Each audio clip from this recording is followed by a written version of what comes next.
তার সৃষ্টির সেবা করতে হবে। আবার সৃষ্টির সেবা যদি করে ওটাই আপনার ইবাদত পরস্পর।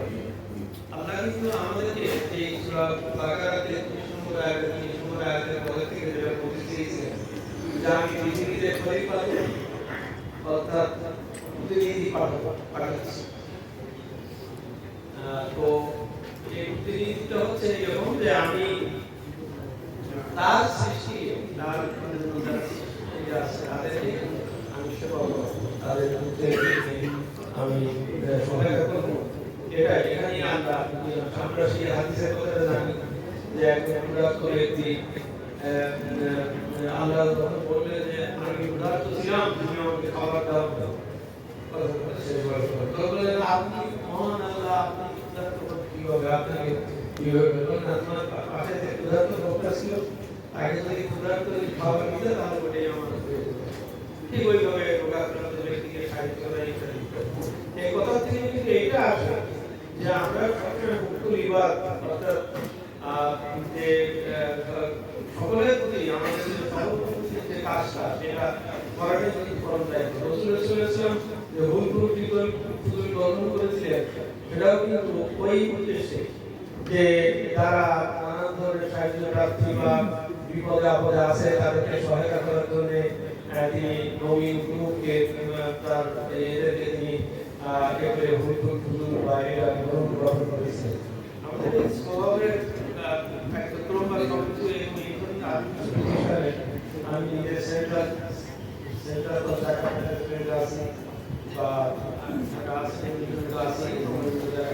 সেখানে আমাদের উদ্দেশ্য এটাই যে মানুষকে সহায়তা করা, আমরা জীবকে সহায়তা করা, সেই সহায়তা করা গুরুত্বপূর্ণ হয়ে উঠছে আস্তে আস্তে প্রয়োজন। যেমন আমরা একটা হাদিস রাসূল বলেছেন তুমি তোমার প্রতিবেশী প্রতিবেশী মানে এদিকে 70 ঘর এদিকে 70 ঘর এরা প্রতিবেশী, কাছে যে আছে সে প্রতিবেশী।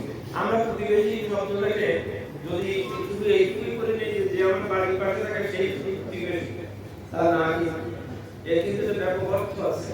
আমি অফিসে আমার যে কলিগরা ওরা আমার প্রতিবেশী, বাসে আমি যখন যাচ্ছি আমার যে পাশের যে লোকটা আছে সে আমার প্রতিবেশী, কারণ তার প্রতি আমার একটা দায়িত্ব আছে। তাকে হয়তো বিদ্রোহী তাকে পড়তে দেবো, সে যদি মহিলা হয় তাকে সম্মান করবো, তারপরে আমি তার কোনো অসুবিধা হচ্ছে সেটা দেখবো। আমরা অর্থাৎ সকল কর্মকাণ্ডে যেখানে যে আমার পাশে আছে আমার যে পথের সাথী, আমি যে পথে যাচ্ছি একসাথে আমার পথের যাত্রীরা, তারপরে আমার ক্লাস ফ্রেন্ড, আমার অফিসের কলিগ, সবাই প্রতিবেশী। এই প্রতিবেশীর দর্শনটা যদি আমি ভালো করে মানা করি তাহলে তো আমার মনে হয় আমাদের সমাজের কারণ কোনো সমস্যা হওয়ার কথা।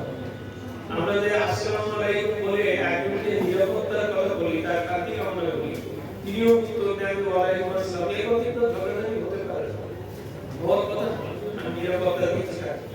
সুতরাং আমরা সকলেই যখন যে কাজে যেখানে আছি আমার পাশে যিনি আছেন তার সাথে আমার সম্পর্কটা করতে হবে যে সে আমার প্রতিবেশী এবং আমি তাকে সহায়তা করব, সে আমাকে সহায়তা করবে, আমি তাকে সহায়তা করব, তার কিন্তু কোনো বড় কাছে থাকার কথা। সেই বেঁচে থাকার সময় আমরা ভালোই ছিলাম, সব কিছু হচ্ছিল ঠিক, কিন্তু ওই যে আল্লাহ বলে ওই গাছের ফলটা খেও না, ওইটা খেও না, এই নিষেধটা করা হতো। আর শয়তানের তো সে তো পিএইচডি ডিগ্রি সেই অনেক উপরে বস্তুটা পড়াশোনা করা হতো, তার কোনো ফেল হয় না, সে কোনোদিন ফেল করে না, সে কোনোদিন থামে না। সে এই প্রথম যে কাজটা আমাদের করাইলো যে কুমন্ত্রণা দিয়ে প্ররোচনা দিয়ে ওই বিশুদ্ধ ফল গাছের ফল আমাদের খেতে হতো। আজকে যদি গাছের ফল না খেতে হতো, না খেতে হতো আমরা সবাই বেঁচে থাকতাম। আমাদের আজকে এখানে সব মিটিং আগে রাখতো না, ওই কোথায় কর্মকর্তা সেটা কিছু রাখতো না, কে কি কিছু রাখতো না।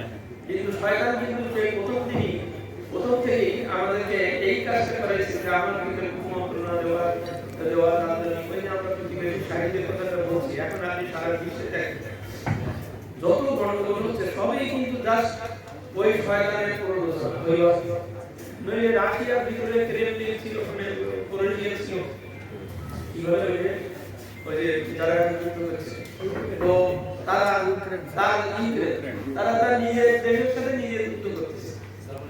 ফিলিস্তিনিরা নিজের লোকেদের সাথে গন্ডগোল করতেছে, সিরিয়ায় গন্ডগোল করতেছে, সব জায়গায় গন্ডগোল করতেছে। প্রত্যেকটা জিনিস চিন্তা করতে গেলে প্রত্যেকে যদি ওই প্রতিবেশী কনসেপ্টটা যদি কাজ করতো, তাহলে তো এই যুদ্ধ হয় না, কোনো কিছু হয় না, ঝামেলা হয় না। সেই জন্য সেটার দিকে খেয়াল রাখা, আমাদের মনের ভিতরে এই চিন্তা চেতনা থাকবে যে যারা যুদ্ধগ্রস্ত, যারা সাহায্য প্রার্থী, সূরা বাকারা, সূরা তাওবার 60 নম্বর আয়াতে যেটা আল্লাহ বলেছেন, যাকাতের বিধানটা বলেছেন যে 8 প্রকার লোকের কথা বলা আছে, সেই কথাগুলোকে যদি আমরা চিন্তা করি, তারা সাহায্য প্রার্থী, তারা যাকাত প্রাপক, তাদের যদি দেই তাহলেই কিন্তু একটা সুষ্ঠু অর্থনীতি, বৈষম্যবিহীন একটা অর্থনীতি কিন্তু গড়ে উঠতে পারে। আমরা একটা স্ট্যাটিস্টিক্যাল করে দেখেছি, বাংলাদেশে প্রায় শুধু ওই এফডিআর আর ব্যাংক অ্যাকাউন্টের টাকার হিসাব দিয়েই আমরা একটা অ্যানালাইসিস করে দেখেছি যে বাংলাদেশে প্রায় 1 লক্ষ কোটি টাকার মতো যাকাতেবল অ্যামাউন্ট আছে, মানে যাকাত দেওয়া যায়, দেওয়া হয়। হ্যাঁ, 100 টাকায় 2.5 টাকা সেই হিসাবে আমি অ্যাকচুয়ালি 100 টাকার মালিক না, আমি আসলে সবই সম্পদের মালিক আল্লাহ, আমি তার প্রতিনিধিত্ব করছি। আমার 100 টাকার আমার যদি পূর্ণ না, আমার পূর্ণ হচ্ছে 97.5 টাকা, আর এইটা হচ্ছে যাকাত। ওই যাকাত যদি আমি দেই ঠিক মতন, তাহলে আমাদের 97.5 টাকা হালাল হয়ে যাবে, পরিশুদ্ধ হবে, বিশুদ্ধ হবে। আমাদের ইনকাম ট্যাক্স আইন যেমন আছে, আপনি যদি ডিসক্লোজ করেন তাহলে আপনার সাদা টাকা, ডিসক্লোজ করে আপনি যাকাত ট্যাক্স দেবেন, তাহলে ওটা সাদা টাকা। ইভেন আপনি যদি খুন খারামিগুলো টাকা আয় করেন, কথা কথা বলছেন, এবং ডিসক্লোজ করেন যে হ্যাঁ আমি এটা আমার টাকা আমার এই আছে, এটা উৎস নিয়ে প্রশ্ন তুলবে, কিন্তু তারপর ওইটা যদি আপনি যাকাত ট্যাক্স দেন, তাহলে ওটা আপনার সাদা টাকা হয়ে যাবে। আর যদি মোটে না দেন, তাহলে পুরো টাকাটাই কালো টাকা, এবার এটা নিয়ে আপনার জেল পরিমাণে কত কিছু হবে। আমারও তাই, 100 টাকায় যদি আমি 100 টাকাই রাখি, তাহলে কিন্তু আমার পুরো টাকাটাই বরবাদ, কারণ এটা কোনো কল্যাণ বা কোনো কিছু হবে না। হবে যদি আমি 2.5 টাকা দিয়ে 97.5 টাকা আমার থাকে, তাহলে সেই 97.5 টাকায় যাকাত শব্দের আরেকটা ব্যবহারিক অর্থ হচ্ছে পরিশুদ্ধ করা। আমার এই 97.5 টাকাতে পরিশুদ্ধ হয়ে গেল। আরেকটা ব্যবহারিক অর্থ হচ্ছে প্রবৃদ্ধি করা, মানে বাড়ে। যেমন দেখা গেছে যে এই 97.5 টাকার উপরে বরকত আছে, কিন্তু আমি যদি 100 টাকা ব্যবহার করি, ওতে বরকত নাই, মানে সমস্যা আছে।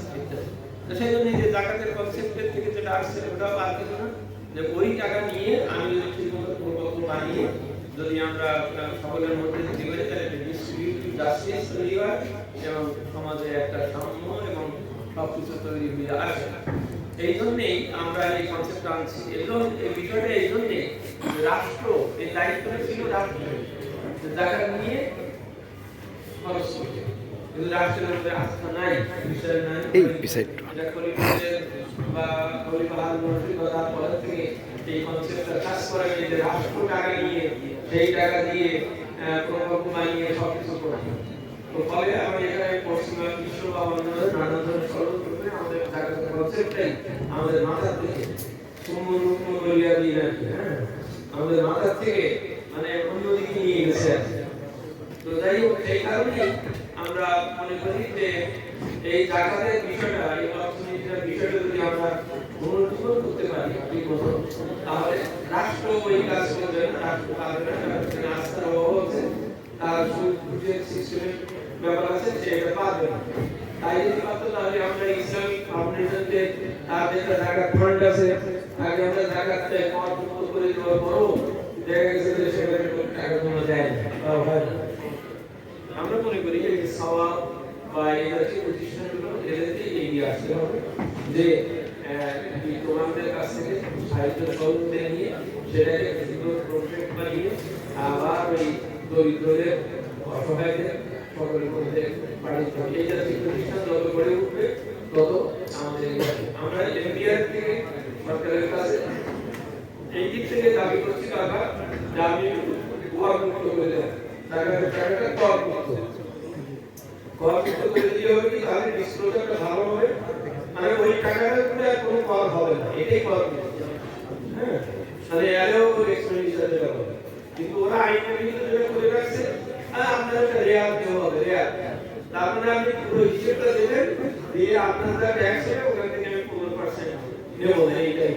এখানে সমস্যা হচ্ছে যে জাকাতে আমি প্রসঙ্গকে বোঝার জন্য, তো জাকাতের বিষয়টা হচ্ছে এটা একদম আমার পবিত্র দায়িত্ব, খরচ দিতে হবে। এবং হাদিসে আছে যে তোমরা এক হাত দান করো আর এক হাত জন্য না দাও, এইটাই। এটা খরচের জন্য না, এটা হচ্ছে আমার দায়িত্ব। আমি আরেকটা আমার দেওয়াটা আমার দায়িত্ব, এটা অন্যের উপরে ইয়ে রয়ে গেছে, অন্যের উপরে তাদের দাবি রয়ে গেছে। ওই যে ধনীদের সম্পদের উপরে গরিবদের যে হক আছে, এটা তো হক আমাদের দিতে হবে। সুতরাং এইটা যদি আবার আমি এই মনে করি যে সরকার আমি যদি জাকাত দেই, জাকাতের হিসেবটা দেই, তাহলে আমার 15% আমি একটা রিয়াদ পাবো, এইসব কথা মনে করলে জাকাতের নিয়ম কিন্তু উল্টো হয়ে গেল। তার মানে আমি ওই লাভের জন্য খাওয়ার জন্য আমি দিচ্ছি, তাই আমার জাকাতের নিয়মটা কিন্তু গড়বড় হয়ে গেল। আমাকে আরেকটা হিসেব দিতে হচ্ছে, হিসেব দিয়ে যদি ভালো করে দেই তাহলে 15% পাবো, রিয়াদ পাবো। এই কনসেপ্টে এই কিন্তু দুই দিকে সমস্যা হচ্ছে। আমরা যেটা বলেছি আদি অর্থনীতি বলতে আমি এই সওয়াবকে দিয়েছি বা ধরেন সেন্টার অফ ট্যাক্স ম্যানেজমেন্ট বা যেসব প্রতিষ্ঠান সরকারি ঘোষণা করে দিই যে এই প্রতিষ্ঠান এদেরকে যদি দাও তাহলে তোমার এই টাকাটা করে আর কোনো কর হবে না, আমরা কর হিসেবে ধরবো। তাহলে সবাই সচেতনভাবে এটা ক্লিয়ার করতে রাজি হবে এবং সরকার ওইটা থেকে মনে করবে যে একটা হিসেবই বের করতে হবে কত টাকা আসবে, এবং এটা থেকে এই টাকাটা আবার ঠিক এইসব প্রতিষ্ঠানের মাধ্যমে ওই দারিদ্র বিমোচন বা এইসব টাকা যাচ্ছে, এটা তখন এস্টাবলিশ করতে হবে, সহজ হবে।